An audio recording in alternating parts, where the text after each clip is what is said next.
SSC MDS 2024 का practice set 8 करने वाले हैं। इससे पहले मैंने आपको 7 प्रैक्टिस सेट करा दिए हैं। देखिए मैंने अपने चैनल पे प्लेलिस्ट बना दी है, आप जाके इन्हें देख सकते हैं, आपको मिल जाएंगे सारे के सारे प्रैक्टिस सेट। देखिए हम अपने प्रैक्टिस सेट में प्रीवियस ईयर पेपर को डिस्कस करते हैं। आज हमारा 4 अगस्त के सेकंड शिफ्ट का पेपर है, जो कि आपके एग्जाम के लिए बहुत ज्यादा जरूरी है। देखिए हम प्रीवियस ईयर पेपर करने से आपको 2 फायदे होते हैं। पहला फायदा तो ये हो जाता है कि आपको ये पता लग जाएगा कि क्वेश्चन एग्जाम में कैसे पूछे जाते हैं, इसके अलावा मुझे अपनी तैयारी को किस तरह से सुधारना है। दूसरा फायदा यह है कि अगर आप मेरे चैनल से वीडियो को देख रहे हैं तो आपको क्वेश्चंस के साथ साथ आपको एडिशनल नॉलेज भी मिलेगी, जो कि आपके एग्जाम के लिए बहुत ज्यादा जरूरी होगी, वो भी बिल्कुल पीडीएफ के साथ। आपको बिल्कुल फ्री पीडीएफ मिलेगा हमारे टेलीग्राम चैनल से। इसलिए हम कहते हैं कि आप हमारे चैनल को लाइक शेयर सब्सक्राइब जरूर कर लें, जो कि आपके लिए बहुत ज्यादा यूजफुल रहेगा। आइए स्टार्ट करते हैं। क्वेश्चन नंबर फर्स्ट है गुआ और नोआ मुंडी खदानें भारत के किस राज्य में स्थित है? गुआ और नोआ मुंडी खदानें भारत के किस राज्य में स्थित है? असम में, हरियाणा में, राजस्थान में या झारखंड में? देखिए गुआ और नोआ मुंडी ये झारखंड में स्थित है। कहां पर है भैया? झारखंड में स्थित है। ऑप्शन डी इसका सही जवाब हो जाएगा। अब बात करते हैं ये गुआ और नोआ मुंडी खदान किसके लिए फेमस है? भैया ये लौह अयस्क की खदान है। किसकी खदान है? ये लौह अयस्क की खदान है। और लौह अयस्क के बारे में बात हो रही है तो आपको पता होना चाहिए लौह अयस्क का सबसे ज्यादा उत्पादन कहाँ से होता है? उड़ीसा से होता है। कहां से होता है? उड़ीसा से होता है। और लौह अयस्क उत्पादन में भारत का विश्व में कौन सा स्थान है? चौथा स्थान है। तो पहले नंबर पर कौन है? पहले नंबर पर चीन, दूसरे पर ऑस्ट्रेलिया, तीसरे पे ब्राजील और चौथे पे भारत है। ठीक है, याद रखेंगे। हम बात कर रहे हैं लौह अयस्क की, तो आपको पता होना चाहिए कि भैया लौह अयस्क कितने प्रकार के होते हैं। लौह अयस्क 4 प्रकार के होते हैं। कौन कौन से होते हैं ये भी पता होना चाहिए। मैग्नेटाइट होता है, पहला होता है मैग्नेटाइट, जो कि सबसे अच्छा होता है। मैग्नेटाइट जो होता है ये काले रंग का होता है और इसमें धातु की मात्रा 72% होती है। कितनी होती है? 72% होती है। सबसे अच्छा मैग्नेटाइट होता है।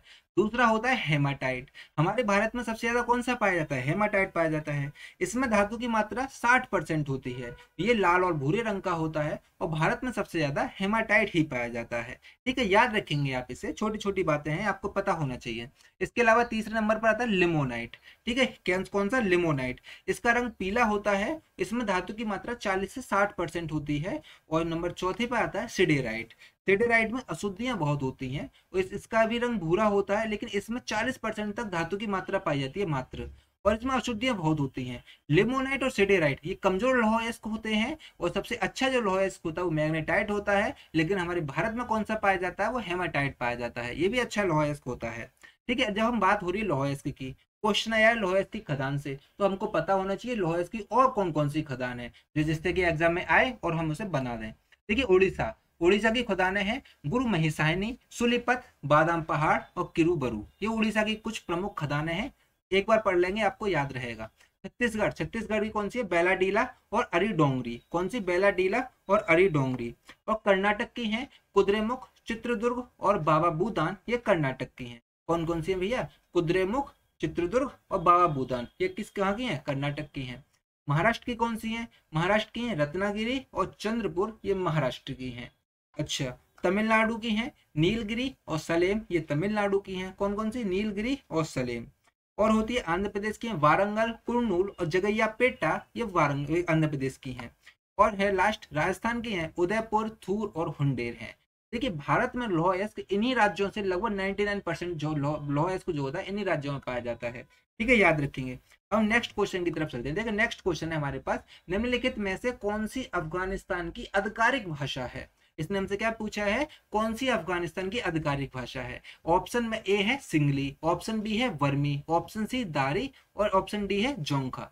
देखिए अफगानिस्तान की जो आधिकारिक भाषा है वो है दारी। कौन सी? दारी। ऑप्शन सी इसका सही जवाब हो जाएगा। देखिए अफगानिस्तान की 2 भाषाएं हैं, एक दारी और एक पश्तो। ये दोनों की दोनों अफगानिस्तान की आधिकारिक भाषा है। बात आती है सिंगली की, तो सिंगली कहाँ की भाषा है? तो सिंगली श्रीलंका की आधिकारिक भाषा है। कहाँ की भैया? श्रीलंका की आधिकारिक भाषा है। बर्मी कहाँ की है? बर्मी म्यांमार की आधिकारिक भाषा है। कहाँ की भैया? म्यांमार की आधिकारिक भाषा है। अच्छा, इसके अलावा जोंखा कहाँ की है? जोंखा भूटान की आधिकारिक भाषा है। कौन कहाँ की है भैया? भूटान की आधिकारिक भाषा है। ठीक है, याद रखेंगे। आइए चलते हैं नेक्स्ट क्वेश्चन की तरफ।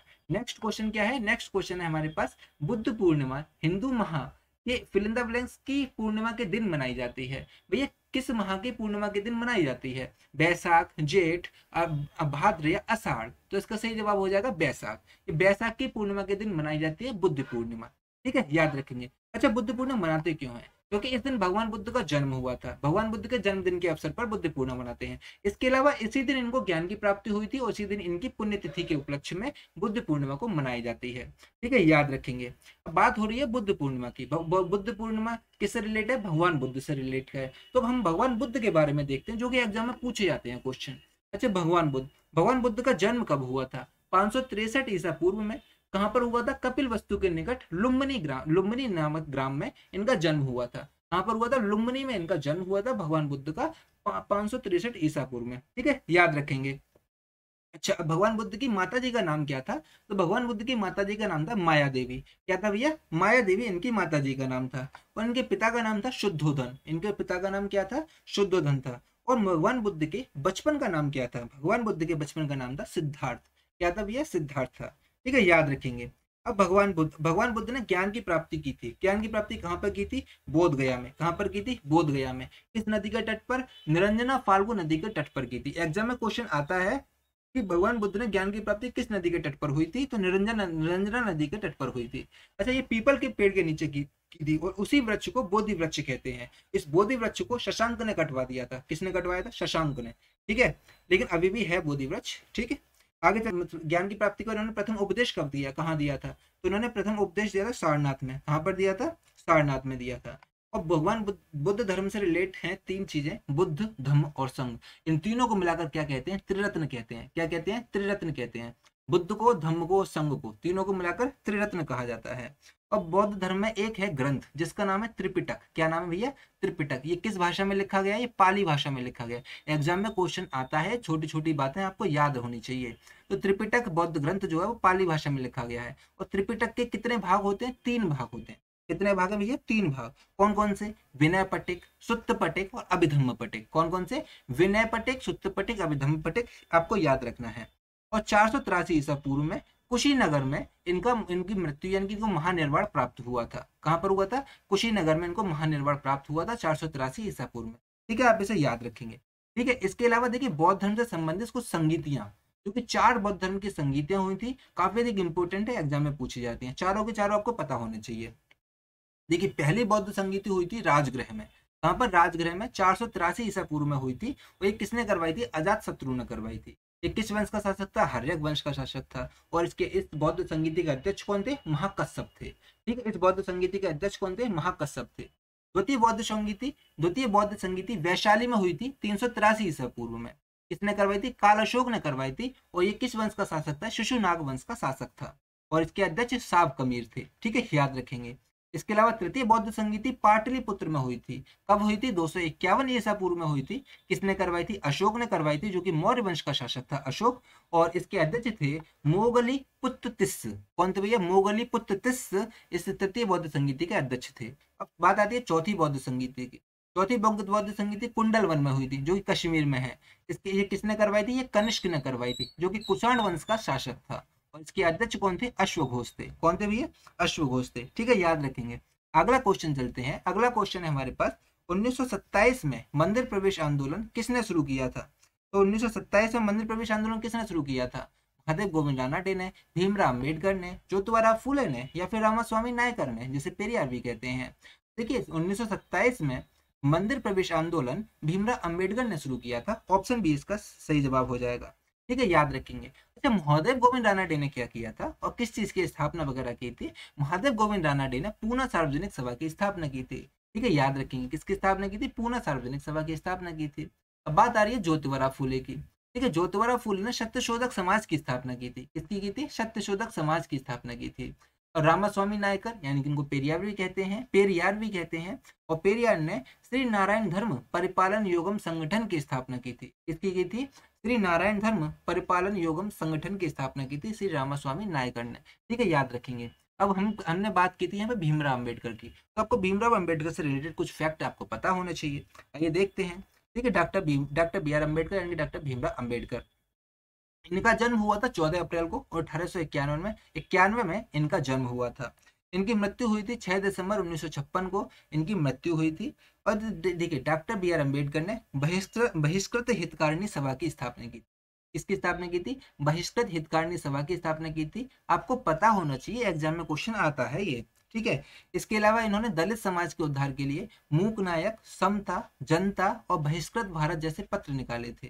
किसने निकाले थे? ये डॉक्टर बी आर अम्बेडकर ने निकाले थे। कौन कौन से? मूक नायक, समता, जनता और बहिष्कृत भारत के जैसे पत्र निकाले थे। देखिए ये डॉक्टर बी आर अम्बेडकर ऐसे भारतीय थे जिन्होंने तीनों गोलमेज सम्मेलन में भाग लिया था। ठीक है, इन्होंने तीनों गोलमेज सम्मेलन में भाग लिया था। और इसके अलावा ये संविधान सभा में प्रारूप समिति के अध्यक्ष भी थे। ठीक है, संविधान सभा में प्रारूप समिति के अध्यक्ष थे कौन? Doctor B R Ambedkar. ठीक है, याद रखेंगे। अच्छा, संविधान सभा में चुनकर कहाँ से आए थे ये? इनका निर्वाचन क्षेत्र कौन सा था? ये भी क्वेश्चन एग्जाम में आता है। देखिए इनका निर्वाचन क्षेत्र बंगाल था, लेकिन भारत पाकिस्तान का बंटवारे में बंगाल पूर्वी पाकिस्तान बन गया। फिर इनका दोबारा से निर्वाचन हुआ, वो कहाँ से हुआ? महाराष्ट्र से हुआ। कहाँ से हुए भैया? महाराष्ट्र से हुआ। ठीक है, आप इसे याद रखेंगे। अगला क्वेश्चन देखते हैं। अब अगला क्वेश्चन है हमारे पास, वित्तीय वर्ष क्या है? What is fiscal year? देखिए वित्तीय वर्ष क्या होता है? वह वर्ष जो सरकार के लिए वित्तीय रिपोर्टिंग अवधि का प्रतिनिधित्व करती है। ये बिल्कुल सही बात है, ऑप्शन ए इसका सही जवाब हो जाएगा। ठीक है, ऑप्शन बी देख लेते हैं। सरकारी राजस्व में अधिशेष वाला वर्ष, नहीं भैया ये भी नहीं होगा। सरकारी राजस्व में घाटे वाला वर्ष, केवल घाटा घाटा थोड़ी देखा जाएगा वित्तीय वर्ष में। ठीक है, वित्तीय वर्ष में सब चीज देखी जाती है, अधिशेष, घाटा, कर की दर वगैरह सारी चीज देखी जाती है। तो ऑप्शन ए इसका सही जवाब हो जाएगा। तो इसने हमसे पूछा, कहा कि वित्तीय रिपोर्टिंग अवधि का प्रतिनिधित्व करता है। ये बिल्कुल सही जवाब हो जाएगा। देखेंगे नेक्स्ट क्वेश्चन। देखिए नेक्स्ट क्वेश्चन क्या है हमारे पास, गोविंद सागर भाखड़ा नांगल परियोजना किस राज्य में स्थित है? देखिए गोविंद सागर जो है वो भाखड़ा नांगल परियोजना का एक भाग है, और इसने पूछा है किस राज्य में स्थित है। हिमाचल प्रदेश में है, राजस्थान में है, पंजाब में है या उत्तर प्रदेश में है? देखिए गोविंद सागर जो है वो हिमाचल प्रदेश में स्थित है। कहाँ पर स्थित है? हिमाचल प्रदेश में स्थित है। ऑप्शन ए इसका सही जवाब हो जाएगा। अब बात हो रही है भाखड़ा नांगल परियोजना की, तो आपको पता होना चाहिए भैया भाखड़ा नांगल परियोजना किस नदी पर बनी हुई है और ये किन किन राज्यों में फैली हुई है। देखिए भाखड़ा नांगल परियोजना सतलुज नदी पर बनी हुई है और ये हिमाचल प्रदेश, पंजाब, हरियाणा और राजस्थान में फैली हुई है। ठीक है, याद रखेंगे इसे आप। इसके अलावा हिमाचल प्रदेश में और भी परियोजनाएं हैं जो कि इंपॉर्टेंट है। देखिए इसके अलावा है चमेरा परियोजना जो कि रावी नदी के तट पर, जो कि रावी नदी पर है और हिमाचल प्रदेश में है। कहाँ पर है? हिमाचल प्रदेश में है। इसके अलावा है कोलदाम परियोजना, ये सतलुज नदी पर है, ये भी हिमाचल प्रदेश में है। इसके अलावा एक परियोजना और हिमाचल प्रदेश में, मंडी परियोजना, ये व्यास नदी पर है और ये भी हिमाचल प्रदेश में है। ठीक है, याद रखेंगे सारे के सारे। अब हम बात करेंगे राजस्थान की। तो देखिए राजस्थान में कौन सी परियोजना है? देखिए राजस्थान में कौन सी है? राजस्थान में जवाहर परियोजना है। कौन सी भी है? जवाहर परियोजना है, ये चंबल नदी पर है और ये राजस्थान में है। इसके अलावा पंजाब में है थीन परियोजना जो कि रावी नदी पर है और जो कि ये पंजाब के साथ साथ जम्मू कश्मीर में भी फैली हुई है। और उत्तर प्रदेश में है रेहंद परियोजना। कौन सी भी है? रेहंद परियोजना, ये रेहंद नदी पर है और ये उत्तर प्रदेश में स्थित है। ठीक है, याद रखेंगे इन बातों को। अब आगे चलते हैं नेक्स्ट क्वेश्चन की तरफ। नेक्स्ट क्वेश्चन है हमारे पास, निम्नलिखित में से कौन सा भारत में माइक्रो फाइनेंस संस्थानों का एक पहलू है? माइक्रो फाइनेंस संस्थानों का इसमें से कौन सा एक पहलू है? देखिए मैंने आपको इसके बारे में कल भी बताया था। देखिए माइक्रो फाइनेंस क्या करता है? माइक्रो फाइनेंस ग्रामीण क्षेत्रों तक बैंकिंग सुविधा उपलब्ध कराता है और ऋण उपलब्ध कराता है। जहां तक ग्रामीण क्षेत्रों तक, तो इसका सही जवाब कौन सा हो जाएगा? ऑप्शन ए, ग्रामीण क्षेत्रों तक पहुंच। देखिए ऑप्शन ए इसका सही जवाब हो जाएगा। देखिए जहां पर बैंकिंग सुविधाएं नहीं है वहां पर ऋण ब्याज दरें क्या काम करेंगे, शेयर बाजार क्या काम करेगा, क्रेडिट कार्ड क्या काम करेगा। तो तीनों का ऑप्शन तो कट ही जाएंगे। अब चलते हैं नेक्स्ट क्वेश्चन की तरफ। नेक्स्ट क्वेश्चन है हमारे पास, पानीपत का तीसरा युद्ध निम्नलिखित में से किस वर्ष लड़ा गया था? तो पानीपत का तीसरा युद्ध कब लड़ा गया था? ये लड़ा गया था ये 1761 में। कब लड़ा गया था? 1761 में। ऑप्शन डी इसका सही जवाब हो जाएगा। ये किस किस के बीच लड़ा गया था? ये मराठों के बीच और अहमद शाह अब्दाली के बीच लड़ा गया था। पहले तो हम ये देखते थे कि पानीपत के युद्ध कितने हुए थे। 3 युद्ध हुए थे पानीपत के। पहला युद्ध किस किस के बीच था? तो प्रथम युद्ध जो हुआ था, प्रथम युद्ध हुआ था 1526 ईस्वी में, बाबर और इब्राहिम लोदी के बीच में हुआ था। बाबर और इब्राहिम लोदी के बीच में प्रथम पानीपत का युद्ध हुआ था। आपको पता होना चाहिए, इसमें बाबर जीता था। फिर इसके अलावा फिर द्वितीय युद्ध हुआ था। द्वितीय युद्ध किसके बीच में हुआ था? ये हुआ था अकबर और हेमू के बीच में हुआ था 1556 में। कब हुआ था? 1556 में अकबर और हेमू के बीच पानीपत का द्वितीय युद्ध हुआ था। ठीक है, इसमें अकबर विजयी हुआ था। इसके अलावा फिर हुआ था तीसरा युद्ध, और पानीपत का तीसरा और लास्ट युद्ध था ये हुआ था मराठों के बीच में और अहमद शाह अब्दाली के बीच में। अहमद शाह अब्दाली एक अफगानी शासक था। मराठों में की तरफ से इसमें किसने भाग लिया था? इसमें भाग लिया सदाशिव राव भाऊ ने लिया था। ठीक है, याद रखेंगे आप इसे। ठीक है, अब नेक्स्ट क्वेश्चन की तरफ चलते हैं। देखिए नेक्स्ट क्वेश्चन है हमारे पास, अनटचेबल एक उपन्यास है जिसके लेखक कौन है? मुल्कराज आनंद है, आरसी मजूमदार है, प्रेमचंद्र है या फिर शरद चंद्र चट्टोपाध्याय है? देखिए अनटचेबल एक उपन्यास है जिसके लेखक है मुल्कराज आनंद। कौन है भैया? मुल्कराज आनंद है। अब आरसी मजूमदार ने क्या लिखा है आपको पता होना चाहिए, जो कि इम्पोर्टेंट है। ठीक है, आरसी मजूमदार ने लिखा सिपाही म्यूटिनी। क्या लिखा भैया? सिपाही म्यूटिनी। प्रेमचंद्र ने क्या लिखा है, गोदान गबन कर्म भूमि रंग भूमि, काफी बार एग्जाम में आई हुई है ये।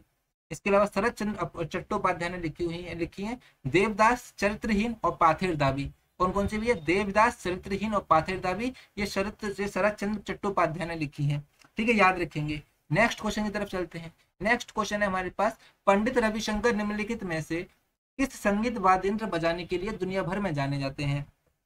तो ये पंडित रविशंकर ये क्या बजाते हैं, शहनाई, सरोद, सितार या बीना। देखिए पंडित रविशंकर जो है वो सितार बजाते हैं। क्या बजाते हैं, सितार बजाते हैं। ऑप्शन सी इसका सही जवाब हो जाएगा। अच्छा, शहनाई कौन कौन बजाते हैं, ऐसे नाम बताइए जो काफी बार एग्जाम में आए हुए हैं। तो वो है बिस्मिल्लाह खान, अली अहमद हुसैन खान और बागेश्वरी कमर, ये शहनाई वादक है। काफी अधिक इंपॉर्टेंट है, रिपीटेड को ये रिपीटेड नाम है, मतलब एग्जाम में काफी बार आए हुए हैं ये। इसके अलावा सितार वादक, सितार वादक कौन कौन है, रविशंकर तो है ही है, इसके अलावा कौन है, इसके अलावा विलायत खान, उमाशंकर मिश्रा, शाहिद परवेज खान, ये सितार वादक हैं। कौन कौन, विलायत खान, उमाशंकर मिश्रा और शाहिद परवेज खान, ये सितार वादक हैं। अब बात करेंगे वीणा वादक की। देखिए वीणा वादक कौन है, तो वीणा वादक है सरस्वती एस बालचंद्रन, कृष्णा भगवातार और इसके अलावा है राजीव तारनाथ। कौन कौन भी है, फिर से पढ़ेंगे, सरस्वती एस बालचंद्रन, कृष्णा भगवातार, राजीव तारनाथ, ये वीणा वादक है। अब बात कर लेते हैं सरोद वादक की। सरोद वादक कौन है, तो सरोद वादक हैं अलाउद्दीन खान, जरीन खान और पंडित मुकेश शर्मा। ठीक है, याद रखेंगे। आपको इसका पीडीएफ मिल जाएगा हमारे टेलीग्राम चैनल पे, आपको इसका पीडीएफ मिल जाएगा। नेक्स्ट क्वेश्चन है हमारे पास, बौद्ध कला का सबसे पुराना स्तूप कौन सा है। तो बौद्ध कला का सबसे पुराना स्तूप कौन सा है, केसरिया स्तूप है, धामेक स्तूप है, सांची है या फिर महाबोधि स्तूप है। देखिए बौद्ध कला का सबसे पुराना स्तूप है सांची स्तूप। कौन सा भी है, सांची स्तूप। इसका निर्माण किसने करवाया था, इसका निर्माण अशोक ने करवाया था, सम्राट अशोक ने इसका निर्माण करवाया था। और सांची स्तूप जो है वो यूनेस्को की धरोहर स्थल में शामिल है, यूनेस्को की विश्व धरोहर स्थल में शामिल है सांची स्तूप। ठीक है, आप इसे याद रखेंगे। बात हो रही है धामेक स्तूप की। ठीक है, धामेक स्तूप क्या है, देखिए धामेक स्तूप जो है ये सारनाथ में स्थित है, जहाँ पर बुद्ध ने अपना पहला उपदेश दिया था। तो बुद्ध ने अपना पहला उपदेश दिया था, वहां पर एक स्तूप का निर्माण किया गया, कौन सा, धामेक स्तूप। ठीक है, इसके अलावा एक है महाबोधि स्तूप। महाबोधि स्तूप में क्या हुआ था, यहाँ पर ये बिहार में स्थित है, यहाँ पर भगवान बुद्ध को ज्ञान की प्राप्ति हुई थी, वहां पर एक स्तूप का निर्माण हो गया, महाबोधि स्तूप। ठीक है, याद रखेंगे। आगे चलते हैं नेक्स्ट क्वेश्चन की तरफ। नेक्स्ट क्वेश्चन है हमारे पास, भारत में संसद के दोनों सदनों के लिए चुनाव कौन आयोजित करता है। भारत में संसद के दोनों सदनों के लिए चुनाव कौन आयोजित करता है, निर्वाचन आयोग, संसदीय कार्य मंत्रालय, प्रधानमंत्री या फिर राष्ट्रपति। जिसने मेरी पिछली वीडियो देखी होगी उसको ये पता होगा। इसका सही जवाब हो जाएगा निर्वाचन आयोग। क्या हो जाएगा, निर्वाचन आयोग। तो देखते हैं निर्वाचन आयोग के बारे में कुछ बातें। निर्वाचन आयोग की चर्चा हमारे संविधान के आर्टिकल 324 से लेकर आर्टिकल 329 तक है। ठीक है, याद रखेंगे। देखिए इसकी स्थापना हुई थी 25 जनवरी 1950 को भारत में निर्वाचन आयोग की स्थापना हुई थी। ठीक है, अच्छा ये किस किस का चुनाव कराता है, ये राष्ट्रपति के, उपराष्ट्रपति के, लोकसभा, राज्यसभा और विधानसभा, विधान परिषद, सबके चुनाव यही कराता है। केवल एक स्थानीय स्तर के चुनाव जो होते हैं वो राज्य चुनाव कराता है। ठीक है, आगे देखेंगे। देखिए इसके अलावा वर्तमान में मुख्य निर्वाचन आयुक्त है कौन, वर्तमान में मुख्य निर्वाचन आयुक्त जो है वो राजीव कुमार है। ये कौन है, राजीव कुमार है। अच्छा इनकी नियुक्ति कौन करते हैं, तो इनकी नियुक्ति राष्ट्रपति के द्वारा की जाती है। कौन करते हैं, ये राष्ट्रपति के द्वारा की जाती है। लेकिन ये राष्ट्रपति के प्रसाद पर्यंत नहीं होते हैं। राष्ट्रपति ने नियुक्त तो कर सकते हैं, ऐसा नहीं है अपने मन मर्जी से इनको हटा दें, इनको हटाया नहीं जा सकता। इनको हटाने के लिए महाभियोग जैसी प्रक्रिया लेके आई जाएगी, महाभियोग नहीं लेके आया जाएगा, लेकिन महाभियोग जैसी प्रक्रिया को अपनाया जाएगा। ठीक है, तो पहले मुख्य निर्वाचन आयुक्त तो कौन थे, तो पहले मुख्य निर्वाचन आयुक्त थे सुकुमार सेन। और वर्तमान में कौन है, वर्तमान में राजीव कुमार। ये दोनों नाम आपको याद रखने, क्वेश्चन एग्जाम में आता है। ठीक है, अच्छा निर्वाचन जो आयोग है वो 3 सदस्यों में होता है। कितने सदस्यों का होता है, 3 सदस्यों का होता है। इसमें से एक तो होता है मुख्य निर्वाचन आयुक्त। कौन होता है भैया, एक मुख्य निर्वाचन आयुक्त होता है, 2 अन्य चुनाव आयुक्त होते हैं। ठीक है, अच्छा जो मुख्य चुनाव आयुक्त होता है उसका कार्यकाल 6 वर्ष का होता है, या 65 वर्ष तक उसकी सेवानिवृत्ति की आयु होती है। जो पहले हो जाए वो हो जाएगा उसका कार्यकाल। अच्छा जो 2 अन्य चुनाव आयुक्त होते हैं उनका कार्यकाल होता है 6 वर्ष या फिर 62 वर्ष की आयु। 62 वर्ष की आयु रिटायरमेंट्री की आयु होती है। ठीक है, जो पहले हो जाए वो उनकी हो जाएगी। अब बात हो रही है निर्वाचन आयोग की, तो आपको पता होना चाहिए कि मताधिकार की आयु है कितनी भारत के अंदर। मताधिकार की आयु 18 वर्ष है। कितनी है भैया, 18 वर्ष है। ठीक है, याद रखेंगे आप इसे। अच्छा, पहले कितनी थी?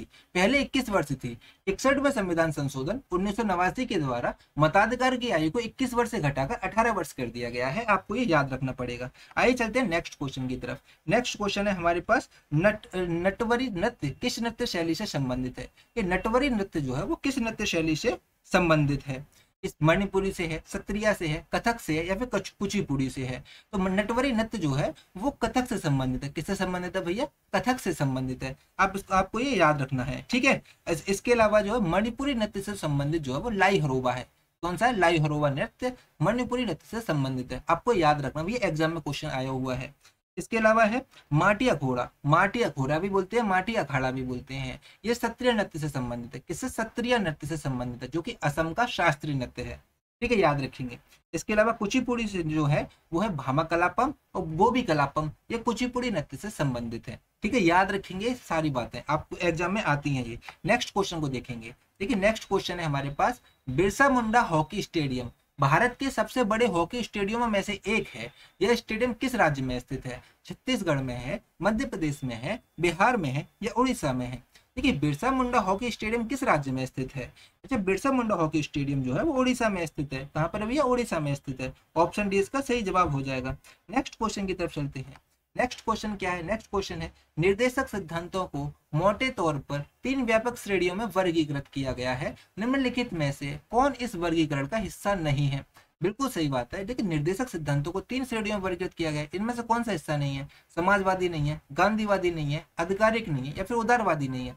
देखिए इसके 3 हिस्से हैं, समाजवादी, गांधीवादी, उदारवादी, लेकिन आधिकारिक नहीं है। ऑप्शन सी इसका सही जवाब हो जाएगा, ठीक है। मैंने आपको नीति निर्देशक सिद्धांतों के बारे में बताया भी है। आज यहाँ पे हम थोड़ी सी जानकारी लेंगे। देखिए नीति निर्देशक सिद्धांत या तत्व, इनको कहाँ ये इसकी चर्चा हमारे संविधान में कहाँ पर है? हमारे संविधान के भाग 4 में आर्टिकल 36 से लेकर आर्टिकल 51 तक नीति निर्देशक तत्वों का उल्लेख है।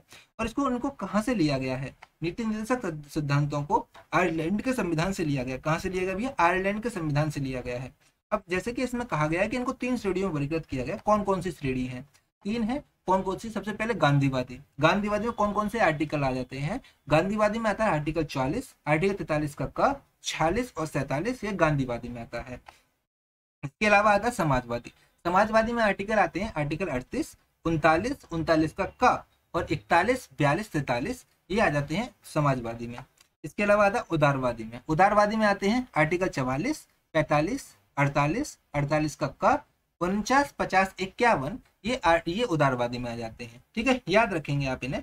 आगे चलते हैं, नेक्स्ट क्वेश्चन को देखेंगे।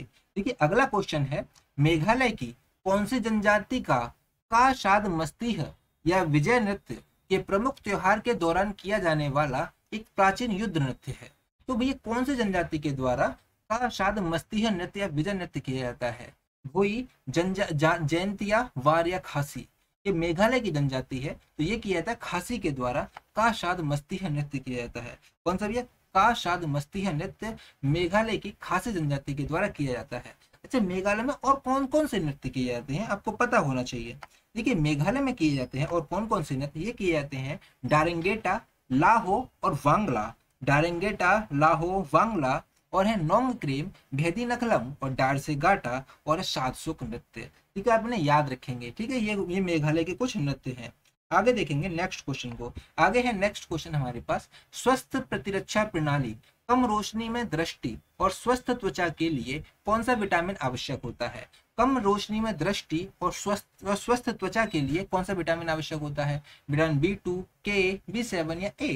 देखिए कम रोशनी में जो प्रभावित होता है विटामिन, जो असरदायक होता है, वो होता है विटामिन ए। कौन सा होता है? Vitamin A.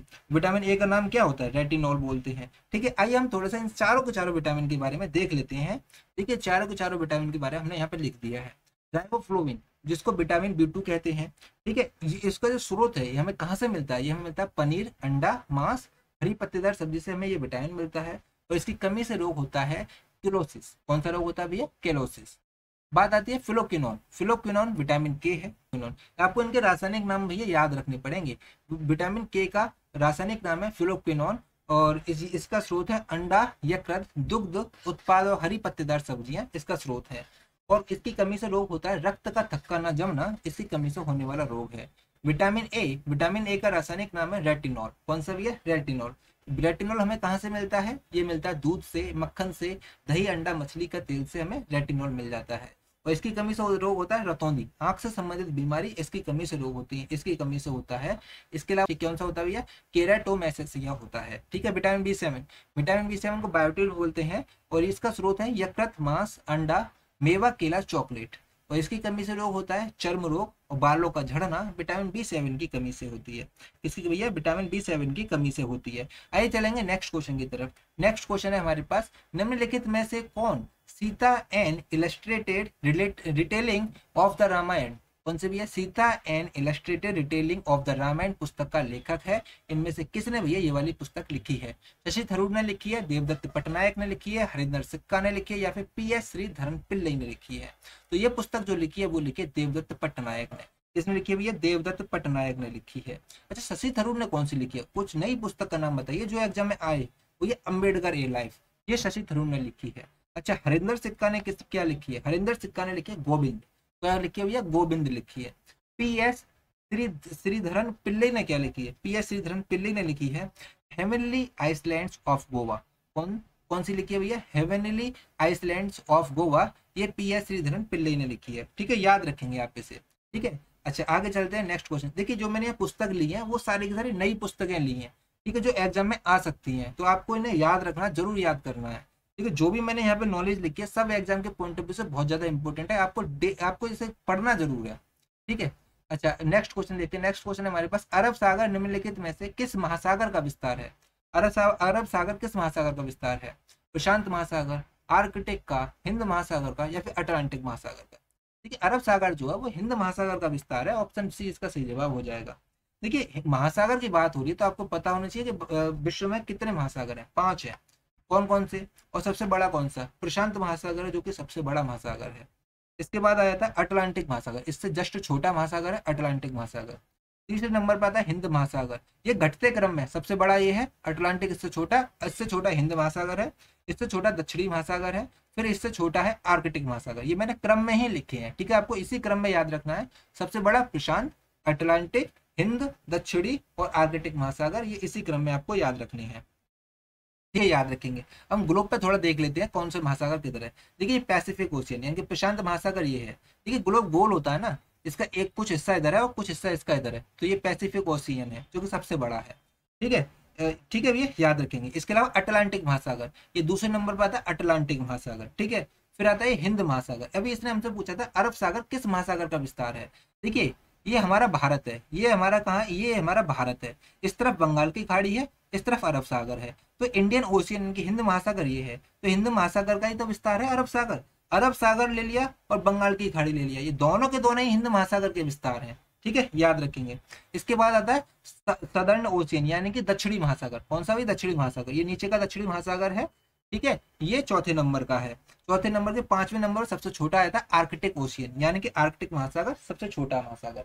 ठीक है, याद रखेंगे आप इसे। आगे चलते हैं नेक्स्ट क्वेश्चन की तरफ। नेक्स्ट क्वेश्चन है हमारे पास, पुरुषों के लिए हैंडबॉल में गेंद का वजन कितना होता है? पुरुषों के लिए हैंड वजन में गेंद का वजन कितना होता है? 425 से 475 ग्राम, 325 से 375 ग्राम, 525 से 575 ग्राम। तो ये होता है 425 से 475 ग्राम होता है पुरुषों के लिए हैंडबॉल में गेंद का वजन। ठीक है, याद रखेंगे आप इसे। नेक्स्ट क्वेश्चन की तरफ चलते हैं। नेक्स्ट क्वेश्चन है हमारे पास, निम्नलिखित में से उस भरतनाट्यम नर्तक की पहचान कीजिए जिसे वर्ष 2024 में पद्म विभूषण पुरस्कार से सम्मानित किया गया है। इसको भैया 2024 में पद्म विभूषण पुरस्कार से सम्मानित किया गया है। और ऐसा कौन सा भारतीय भरतनाट्यम का नर्तक है? पद्मा सुब्रमण्यम, वीर स्वामी, KV राव या फिर पद्मा रेड्डी? तो इसका सही जवाब हो जाएगा ऑप्शन ए, पद्मा सुब्रमण्यम। क्या हो जाएगा भैया? Option A, Padma Subramaniam. बात हो रही है पद्म पुरस्कार की, आपको पता होना चाहिए 2024 में पद्म पुरस्कार दिए गए हैं। तो भैया कितने लोगों को दिए हैं? 132 लोगों को दिए गए। हम उसे अभी देखेंगे, पहले हम इसके थोड़ी सी बेसिक नॉलेज देख लेते हैं। देखिए पद्म पुरस्कार जो है 3 श्रेणियों में दिए जाते हैं। कौन कौन सा? एक दिया था पद्म विभूषण, एक दिया था पद्म भूषण और एक दिया था पद्मश्री। कौन कौन सा? पद्म विभूषण, पद्म भूषण और पद्मश्री। ठीक है, याद रखेंगे। ये पुरस्कार जो है ये पुरस्कार साहित्य, खेल, कला, समाज सेवा, शिक्षा, विज्ञान और सिविल सेवा आदि क्षेत्रों में महत्वपूर्ण योगदान के लिए दिया जाता है। ये वाला पुरस्कार, पद्म पुरस्कार की शुरुआत 1954 में हुई थी। ठीक है, याद रखेंगे। 2024 में यह पुरस्कार 132 लोगों को दिया गया है। 132 में से 30 महिलाएं हैं, 9 मरणोपरांत व्यक्ति हैं और 9 विदेशी NRI, PIO, OCI शामिल हैं। ठीक है, याद रखेंगे। बात आ रही है पद्म विभूषण की, थोड़ा पद्म विभूषण के बारे में बात करते हैं। इसकी स्थापना हुई थी 2 जनवरी 1954 में, पद्म विभूषण पुरस्कार दिया गया था। ये भारत रत्न के बाद दूसरा सबसे बड़ा सम्मान है। हमारे भारत में इसी साल 5 लोगों को भारत रत्न मिला है, मैंने आपको कल बताया था। ठीक है, याद रखेंगे आप इसे, आपको आप पीडीएफ डाउनलोड कर लेना, आपको पता लग जाएगा किस किसको मिला है। अब दूसरा जो सर्वोच्च पुरस्कार है वो है पद्म विभूषण पुरस्कार। भारत रत्न के बाद दूसरे नंबर पर कौन सा आता है? पद्म विभूषण पुरस्कार आता है। और पद्म विभूषण पुरस्कार के प्रथम अलंकृत व्यक्ति कौन थे? पहले बार किसी सत्येंद्र नाथ बोस व अन्य को पद्म विभूषण पुरस्कार पहली बार दिया गया था 1954 में। अच्छा, इस बार यानी कि 2024 में 5 लोगों को दिया गया है। कितने लोगों को दिया गया है? 5 लोगों को दिया गया। किस किस को दिया गया आपको पता होना चाहिए। वैजंती माला को दिया गया जो कि आर्ट से संबंधित है, यानी कला के क्षेत्र से है, तमिलनाडु की रहने वाली है। पोनी डेलो चिरंजीवी को दिया गया है, ये आंध्र प्रदेश के रहने वाले हैं। इसके अलावा एम वेंकैया नायडू को दिया गया है, ये पब्लिक अफेयर से संबंधित है, ये पूर्व उपराष्ट्रपति भी है, इसके ये आंध्र प्रदेश के रहने वाले हैं। इसके अलावा बिंदेश्वर पाठक को दिया गया है, ये सोशल वर्कर हैं, ये बिहार के रहने वाले हैं। इसके अलावा पद्म सुब्रमण्यम को दिया गया है, ये कला से संबंधित है, तमिलनाडु की रहने वाली है। और पद्म सुब्रमण्यम जो है वो भरतनाट्यम की कलाकार है। किसकी कलाकार है? भरतनाट्यम की कलाकार है। आपको याद रखने होंगे पांचों के पांचों नाम, पद्म विभूषण पुरस्कार के 5 नाम आपको याद रखने होंगे, एग्जाम में क्वेश्चन आ सकता है। इसके अलावा जो पद्म भूषण पुरस्कार जो दिया गया, हमने पद्म विभूषण देखा था, हम पद्म भूषण देखेंगे। पद्म भूषण पुरस्कार 17 लोगों को दिया गया है। कितने लोगों को दिया गया? 17 लोगों को। लेकिन हमने इसमें कुछों के नाम लिखे हैं, ठीक है, कौन कौन से? जैसे एम फातिमा बीबी को मिला है, जो कि भारत की पहली मुख्य न्यायाधीश हैं, इनको मरणोपरांत पुरस्कार मिला है एम फातिमा बीबी को, याद रखेंगे। इसके अलावा मिला मिथुन चक्रवर्ती को, ये कला के क्षेत्र से संबंधित है। इसके अलावा मिला है होन्सजी एन कामा को मिला है, ये साहित्य के क्षेत्र से हैं। और राम नायक को मिला है, ये लोक कार्य से संबंधित है।